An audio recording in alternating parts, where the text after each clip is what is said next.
Islamic organisation के जो country है 57 देश, उनके प्रस्ताव को ठुकरा दिया है।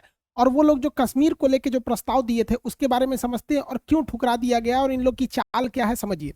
देखिए, हम लोग ने जब 2019 में 370 को हटाया था तो कश्मीर में वायलेंस भड़क न जाए, वहां के लोकल नेता बवाल न मचा दे, इसलिए वहां बहुत सारे रिस्ट्रिक्शंस लगा दिए गए, वहां कर्फ्यू लगा दिया गया, इंटरनेट सर्विसेज को काट दिया गया, बहुत सारा, क्योंकि देश के लिए जरूरी था।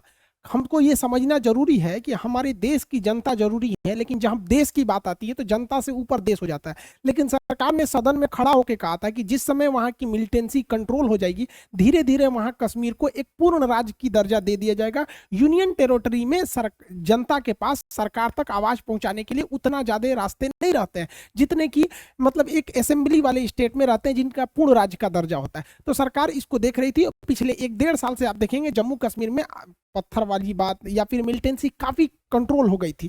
इसको देखते हुए हालांकि वहां काफी स्ट्रिक्ट रूल्स लगाए गए थे, वहां इंटरनेट बैन था, 100 मतलब लगभग 100 दिन से ज्यादा वहां पे इंटरनेट को बैन किया गया था। तो ये देश के लिए जरूरी थी। भाई देखो, हमारे लिए हम समझते हैं कि आप लोग को तकलीफ हुई है, लेकिन देश के लिए थोड़ा जरूरी था। 100 दिन इंटरनेट के लिए अब भरपाई हो जाएगा, भाई फिर से इंटरनेट आ जाएगी। लेकिन बात समझिए, पूरी गेम प्लान समझिए। जैसे ही सरकार ने कश्मीर के नेताओं को मीटिंग के लिए बुलाया, भले ही इस कोरोना के दौर में मोदी जी या कोई भी बड़े नेता लोग मास्क नहीं पहने थे, ये इन लोग की गलती थी। देश में अभी भी कोरोना इतना कंट्रोल नहीं हुआ है कि ये बड़े लीडर है। महाराज, आप लोग को देख देख के देश सीखता है। देख रहे हैं महबूबा मुफ्ती, महिलाएं इस मामले में ठीक रहती हैं, सब फोटो वोटो खिंचवाने में।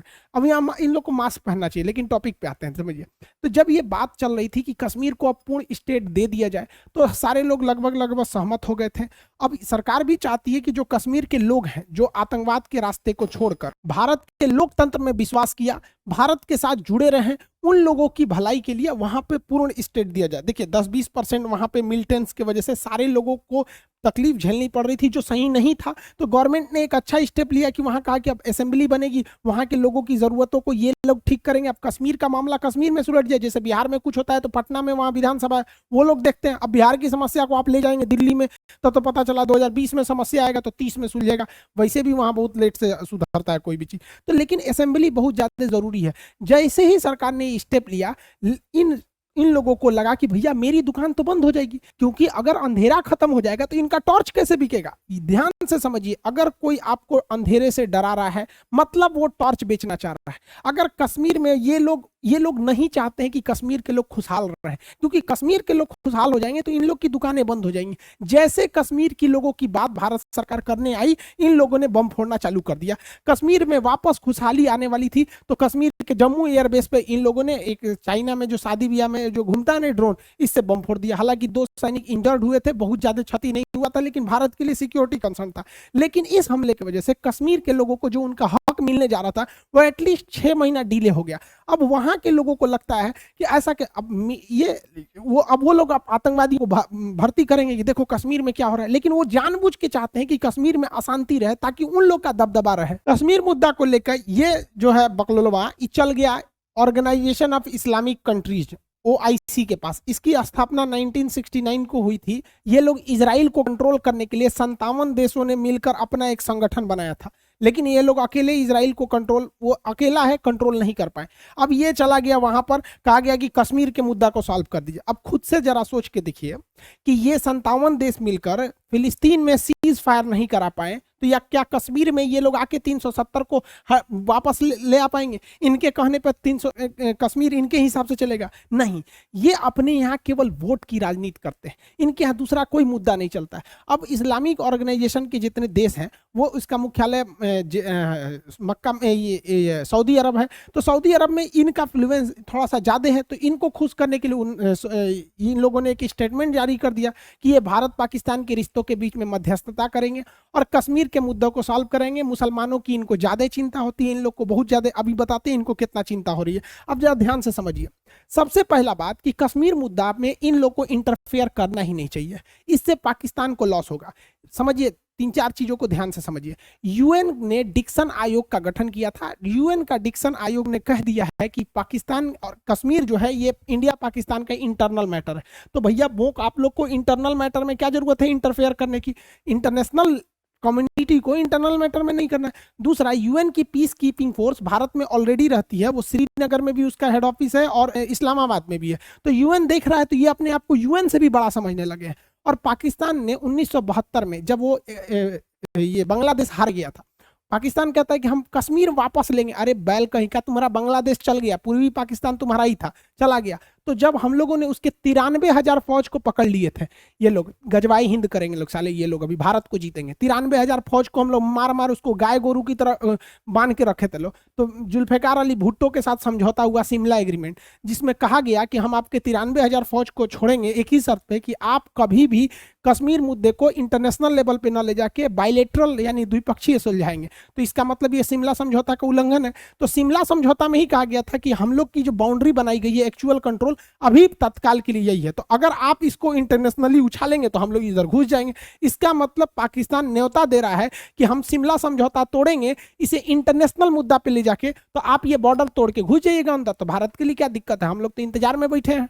भारतीय विदेश मंत्रालय ने भी इसका जवाब दिया है, कहा है कि ओआईसी यानी इस्लामिक ऑर्गेनाइजेशन के जो कंट्री है, ये दुनिया की सेकेंड लार्जेस्ट मतलब एक ये ऑर्गेनाइजेशन है, यूएनओ के बाद ये बहुत बड़ा ऑर्गेनाइजेशन है। इसे सोच समझ के अपने वक्तव्य को देना चाहिए। ये पाकिस्तान की इन्फ्लुएंस में आकर एक बायस्ड डिसीजन लिया है और एंटी इंडिया प्रोपेगेंडा का शिकार हो गया है।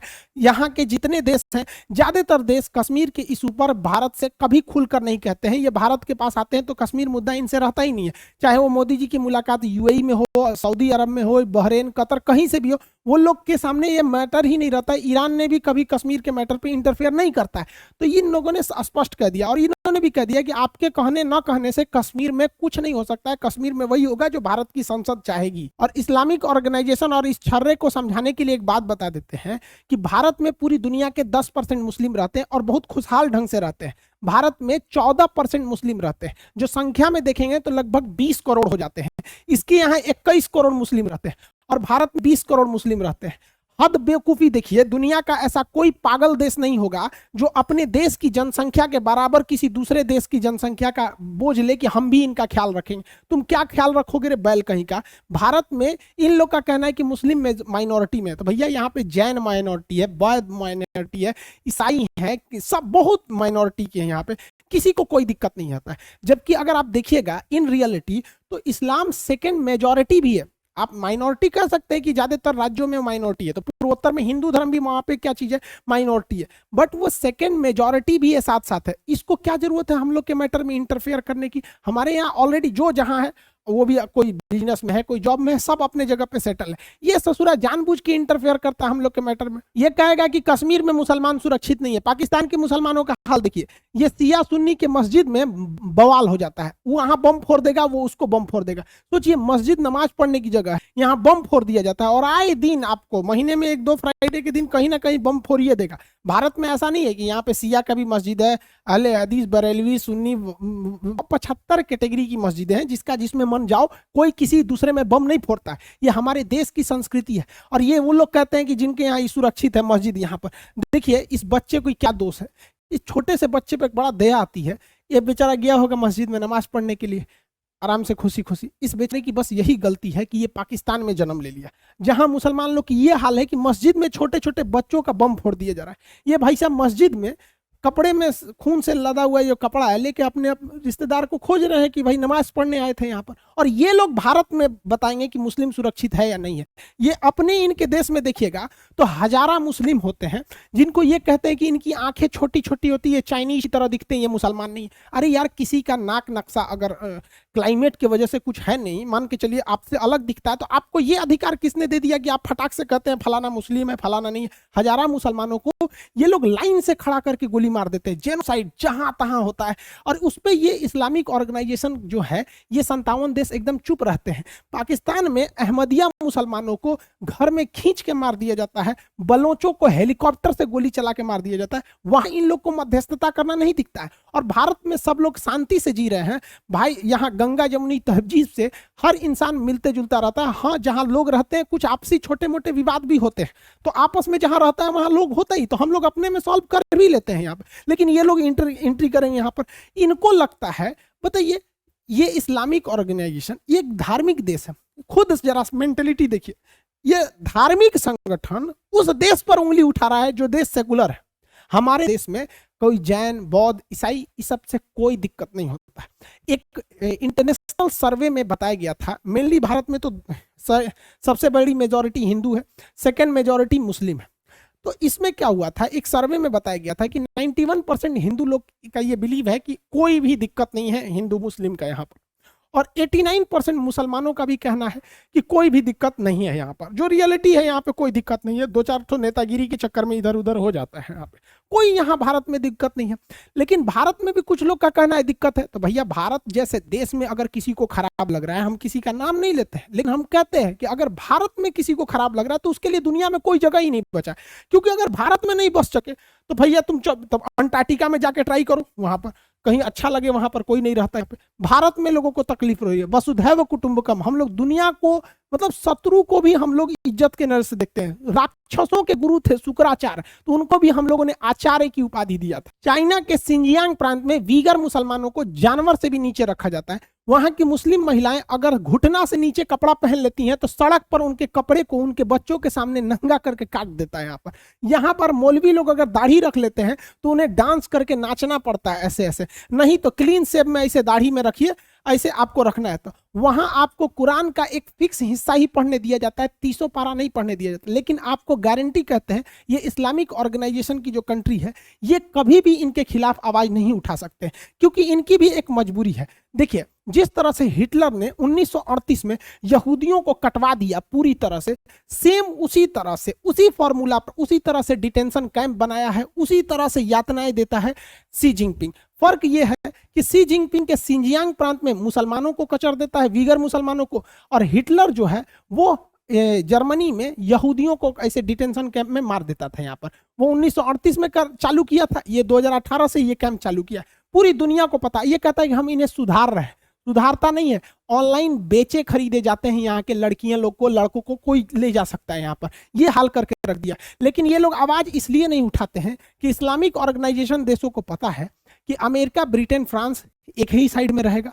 वो लोग इंटेलेक्चुअल सोचते हैं, रूस इन लोग के साथ आएगा नहीं, तो इनका अपना यूएनओ में कोई पकड़ नहीं है, दुनिया में इनका कोई बहुत बड़ा न टेक्नोलॉजी में है ना एजुकेशन में, कहीं पे इनका कोई रोल नहीं है। तो चाइना ही इन्हें यूएनओ में बचाता है। तो ये चाइना के एकदम जी है जी, हाँ हाँ शी जिनपिंग साहब, शी जिनपिंग साहब, ये कचर के थूरते रहता है, इनकी इज्जत लूट लिया, इन लोग को थूर थार दिया।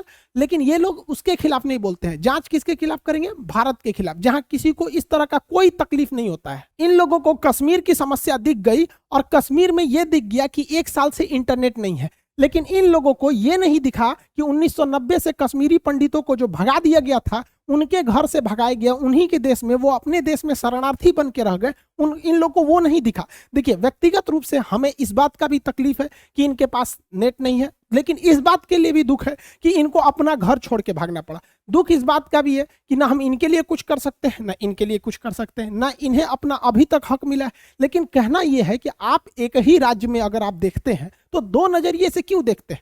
इनके साथ समस्याएं आई हैं, जो कर्फ्यू वगैरह लगा दिया जाता है, जैसे हम लोग लॉकडाउन में समस्या आई थी, इन लोग के लिए भी वो था। तो दोनों की समस्याएं दूर हो जाएंगी। आप लोग इंटरफेयर नहीं कीजिए, कोई फर्क नहीं पड़ेगा। आप चिल्लाने को चिल्ला सकते हैं, आपको कौन रोका है? देखिए ओआईसी के जो 57 कंट्री है, इनकी बहादुरी को भी देख लेते हैं कि कहां कहां इन लोगों ने मुसलमानों का साथ दिया। और ये जो पाकिस्तान मुसलमानों का मसीहा दिखता है, कहां कहां इन लोगों ने साथ दिया। इनके साथ देने के बदौलत वीगर मुसलमानों को जानवर की तरह खसीट के ले जाया जाता है। एक महिला को एक मर्द पुरुष खींच के ले जा रहा है, और पूरे सरेआम ये इन लोग का इतना अच्छा सहयोग है कि इन्होंने इन लोग के लिए कुछ नहीं किया। ये कहते हैं कि हम इनका साथ देंगे। पूरी दुनिया ने देखा कि बेचारे रोहिंग्या मुसलमानों को जानवर की तरह जिंदगी जीनी पड़े। म्यांमार में दौड़ा दौड़ा के मार दिया गया उन लोग को। इस तरह से जहां तहां झोपड़ी पलानी रह के वो किस देश में, भारत में भी शरण लिए हैं, बांग्लादेश में लिए हैं। इनके लिए इन लोगों ने कुछ किया? कुछ नहीं किया। लेकिन भोंपू लेके चिल्लाने में सबसे आगे यही लोग रहेंगे। इन लोगों को कह देंगे तो बहुत ज्यादा चिल्लाते हैं। सीरिया का क्या हाल हो गया बताइए? ये मासूम बच्चे, 2 महीना 3 महीने के बच्चे, इनके ऊपर बम गिर रहा है। देखिए ये हम लोग बचपन में पेड़ पे ऐसे बैठ के झूला खेलते थे, ये टैंक पे बैठ के झूला खेल रहा है बेचारा। ये बच्चे का भविष्य है। और ये लोग कहते हैं कि हम लोग साथ देंगे। भैया आप लोग साथ मत दीजिए, आप लोग का साथ देना बहुत घातक हो जाता है। एक और इनका साथ देखिए, फिलिस्तीन पर जब इजराइल बम मारता है तो सारे लोग आ जाते हैं। इधर से अर्दोगान कहेगा, इधर से पाकिस्तान कहेगा इजराइल को मार देंगे, बम मार देंगे, मिसाइल मार देंगे, परमाणु बम मार देंगे, भाला मार देंगे, तोप मार देंगे, कुछ भी। और जब सीज फायर हो जाएगा, सीज फायर हो गया, चलो चलो अपने घर चलो, फिर पिटाएगा फिलिस्तीन तो फिर आ जाएगा यहाँ पर। अभी बताओ, जो लोग जो लोग फिलिस्तीन का सपोर्ट कर रहे थे लोग, अभी कहाँ गए लोग? ये सब निकलेंगे सब बरसाती मेढक की तरह। फिर इजराइल मारेगा बम और फिर मारेगा, क्योंकि 2014 में इजराइल ने कहा था कि हम फिलिस्तीन को 500 साल पीछे ढकेल देंगे, और वो हमेशा मारता है 50-50 साल पीछे ढकेल। जब भी वहां कोई स्कूल कॉलेज फैक्ट्री बनती है बम मार के उड़ा देता है, बिल्डिंग वगैरह। ये लोग फिर उठेंगे। कोई स्टेप लिया इन लोगों ने? नहीं।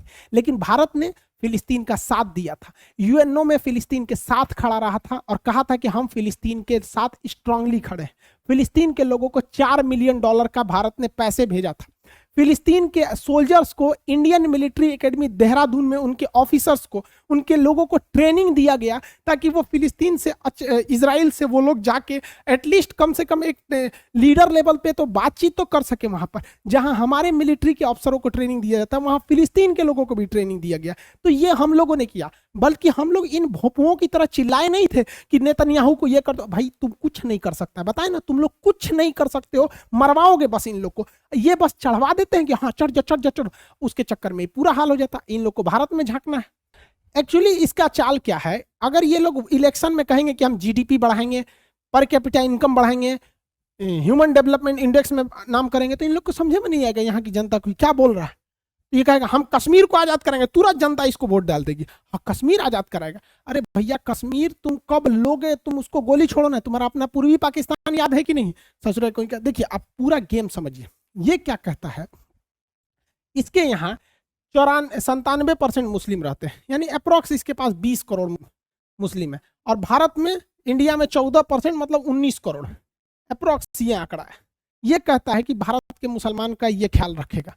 अरे बैल कहीं का, तुमको पता भी है 19 करोड़ लोगों को अगर ये एक महीने का राशन भी देगा ना, हजार रुपए का, तो इसका दिवालिया निकल जाएगा। इसके देश का जो टोटल फॉरेन रिजर्व है वो $16 बिलियन है। बेटा तुम्हारे यहाँ $16 बिलियन है, और हमारे यहाँ मुकेश अंबानी का इनकम पता है नेटवर्थ कितना है? $85 बिलियन। तो तुम्हारा जो $16 बिलियन तुम्हारे देश के पास है ना, मुकेश अंबानी की पत्नी ना यहाँ लेके घूमती है अपने। सोचिए, ये ससुर को नहीं को पते नहीं है भारत के लोगों का ये साथ देगा। इसकी खुद की औकात देखिएगा ना, तो देखिए इसका जूता फटा हुआ है, यहाँ दिख रहा है, जूता फाटल है। ससुरा फाटल जूता पहन के फोटो खिंचवा रहा है और भारत के लोग का साथ देगा। भाई तोरा दिन खराब है, तू उधरे रहो। देखिए इन सालों का बस एक ही काम है कि भारतीय मुसलमानों को बदनाम करो, इनका जीना हराम करो। ये इस तरह एकदम आराम से करते जाते हैं। समझिए कैसे।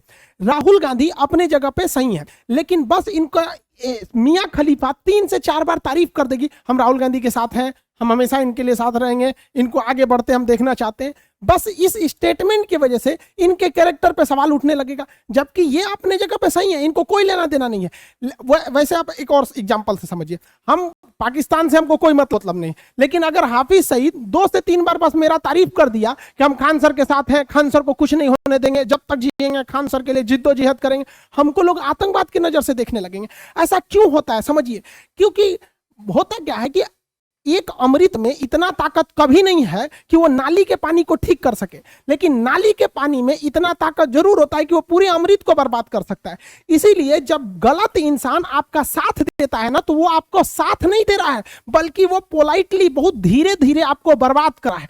तो ऐसे लोगों का साथ देना ही आपके लिए दुश्वारी हो जाती है। यही होता है भारतीय मुसलमान के साथ। ये साला पाकिस्तान वाला अपने फायदा के लिए दिन भर कहेगा हम भारतीय मुसलमानों के साथ हैं, हम कश्मीरियों के साथ हैं, हम उनके साथ जिद्दोजहद करेंगे, हमारे पास परमाणु बम है, मार देंगे, मुसलमानों को बचा के मारेंगे। अब आप बताओ कौन सा साला परमाणु बम को पता है कि आगे वाले का जाति धर्म क्या चीज है, हिंदू मुस्लिम जैन सिख ईसाई क्या है, लेकिन ये जरूर बोलेंगे। इससे क्या होगा, इन लोग की बदनामी हो जाएगी और ये कहेंगे हम तुम्हारे साथ खड़े रहते हैं। तो भैया इन लोगों को भी सोचना चाहिए, भारतीय मुसलमानों को, कि भाई इन लोग को समझाओ कि भाई हम जैसे हैं सही है, हमें कोई जरूरत रहेगी हम अपने हिसाब से अपने गवर्नमेंट से मांग लेंगे। अब तुम लोग दे क्या सकते हो ससुर, तुम्हारे पास है क्या चीज जो देगा? ये बस बदनामी कर सकते हैं हम लोग की। ये अपने देश के चुनाव में बोलता है कि भारत के मुस्लिम इसके साथ, बात है। अरे ससुरा जूता से मारा जाएगा तोरा को समझ में नहीं आता। इसको लगता है 2-4 गो इसको टेलर दिखाना पड़ेगा। चलिए इसको दिखाते हैं हम लोग यहाँ पे। देख भाई, 1947 में जब देश आजाद हुआ तो अंग्रेजों ने कहा कि जिस राज्य को पाकिस्तान के साथ मिलना है या जिसे भारत के साथ मिलना है मिल जाए, स्वतंत्र रहना है तो रह जाए। तो कश्मीर कहा कि हम स्वतंत्र रहेंगे, राजा हरि सिंह। तो पाकिस्तानी आतंकवादी वहां घुस गए। तो ये राजा हरि सिंह की गलती थी, वो नेहरू के पास भागे भागे आए कि हमारी मदद कीजिए। तो सरदार वल्लभ भाई पटेल ने कहा कि पहले साइन कीजिए, भारत में मिलेंगे तब मदद करेंगे। तब बोला गया। तब ब्रिगेडियर उस्मानी अपनी फौज लेके पहुंचे थे और ब्रिगेडियर उस्मानी ने 900 पाकिस्तानियों को भारत की पहली लड़ाई जैसे जैसे देश आजाद हुआ ना, सुता दिए उनको कब्र में, वहीं पे बैठा के रख दिया यहाँ पर। और याद की आपको जानकर ताज्जुब होगा कि जहां पर ब्रिगेडियर उस्मानी को भेजा गया, ये अपनी पलटन लेके जब वहां पहुंचे तो आज भी जगह वो हमारे लिए लाइन ऑफ कंट्रोल बन गया है। वहां से एक कदम पाकिस्तानी आगे नहीं बढ़ पाए। वो नेहरू की गलती थी जो इस मुद्दे को लेकर चले गए यूएनओ में। अगर भारत के फौज को दिए रहते ना, तो ये भारत के जो फौज है, इनके दामाद लोग, ये उसी समय पूरा कश्मीर निपटा लिए रहते लोग। यकीन मानिए, अगर उस समय ये मामला यूएन में ना गया रहता और भारतीय फौज के पास रहती, तो पाकिस्तान आज कहता इस्लामाबाद मेरा है। अभी कैसे कहता है कश्मीर मेरा है? वो इस्लामाबाद के लिए चिल्लाता, क्योंकि इन लोग के आगे नहीं टिक पाता। एक और देखिए, इस ससुरा कहता है यहाँ पर क्या क्या, बीर अब्दुल हमीद 65 की लड़ाई में ये चट्टा कहीं क्या, ये अमेरिका से पैटर्न टैंक लाया था सब, 7 गो पैटर्न टैंक। और इस टैंक की खासियत थी कि इसे कोई मार के गिरा नहीं सकता है। बीर अब्दुल हमीद के पास ये जीप वाला गन था, इसे मारना मुश्किल था। इन्होंने 7 टैंक को मार के गिरा दिया। अमेरिका में रिसर्च टीम बैठी कि मारा कैसे रे भाई साहब इसको यहाँ पर। इसको ये बदनाम करता है भारत के मुसलमानों को, कहता है कि हम तुम्हारे साथ है। भाई हम लोग थूर देंगे लोग तुम लोग को इतना बढ़िया से कि इलाज ना मिलेगा कहीं। इसको एक और एग्जाम्पल देखिए, देख भाई फटा जूता वाला, देख यहाँ पर तुमको बताते, ये अब्दुल कलाम साहब। अब्दुल कलाम साहब ने ये जो अग्नि 5 बनाया ना, ये परमानेंट तुम्हारे बवासीर का इलाज है। ये एकदम यहाँ पे फटे मार के फाड़ देगा, पूरा लाहौर उड़ जाएगा। देखिए, भारत की विदेश नीति बिल्कुल स्ट्रांग है, इसको कुछ अता पता है नहीं। इसके यहाँ पे अभी तालिबान वाले ने बम फोड़ दिया, तो जो पाकिस्तान में तालिबान है उसको ये कहता है कि ये गलत आतंकवादी है, और जो अफगानिस्तान में तालिबान है उसको ये कहता है कि वो सही आदमी है। अब तालिबान वाले का क्या मैटर चल रहा है उसको भी समझा देंगे। आई होप आप ये ऑर्गेनाइजेशन ऑफ इस्लामिक कंट्रीज जो था, OIC की मीटिंग वगैरह, उससे कोई तो फर्क नहीं पड़ा। हालांकि वो वहाँ के ज़्यादातर कंट्रीज कश्मीर इशू में इंटरफेयर होना नहीं चाहते हैं। बाकी भाई साहब, तुम भारत के यहाँ देखना छोड़ दो, तुम्हारा अपना परमाणु बम है क्या है अपने पास रखो। ये जूता सिलवा लो, नहीं दिक्कत है तो फिर अपना पेटीएम नंबर दो, हम भेज देंगे, जूता सिलवा लेना। ठीक है, मिलेंगे नेक्स्ट क्लास में। जय हिंद। ठीक है।